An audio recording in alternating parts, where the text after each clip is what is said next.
The thrill for me is when somebody, for the first time, we get them in a pool and they stand up and they look down and they go, oh my God, I'm not in my wheelchair anymore. We're a nonprofit that helps children, veterans, and others with disabilities build confidence, independence, and self-esteem, and we use zero gravity and scuba diving to do that. I tell people this isn't about scuba diving.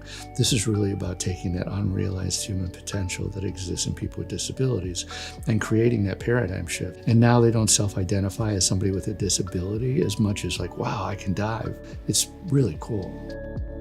Post my injury, I definitely had to redefine myself, and in my process added being an adaptive diver to that, which is something I never thought that I could do. I didn't know how to swim, but once I actually got in the water, I was hooked.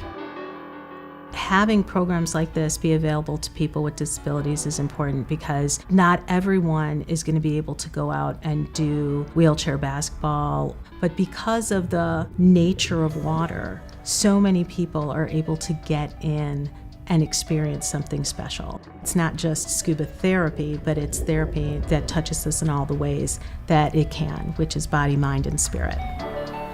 I've been a wheelchair user all my life. I was diagnosed with neuroblastoma of the spine when I was 8 months old. Getting into scuba diving, it's one of the only places in the world that I can go without my wheelchair. I can walk underwater, and it just made me hooked. And wanting to share my experiences, not only just people with disabilities, but everybody, because we're all in this big, beautiful life together.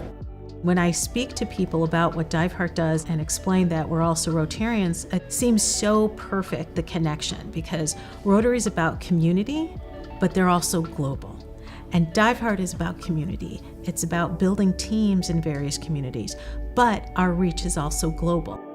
I want you to have tools when you begin this program, and Rotary is a big part of that because they help make the community up, right? And they help support these programs.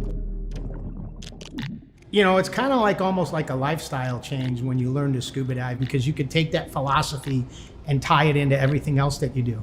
Oh, if I can go ahead and I can scuba, I can do this, I can do that, I can do this. I mean, I have plenty of able-bodied friends that won't even go into the water. I kept telling myself when I was learning and getting certified, if you can handle blood clots, you can handle this. Nothing is so scary as blood clots in the brain. Like, you can do this. So yeah, just taking that leap and actually doing it. It's scary, but when you take the leap, you have the water to catch you.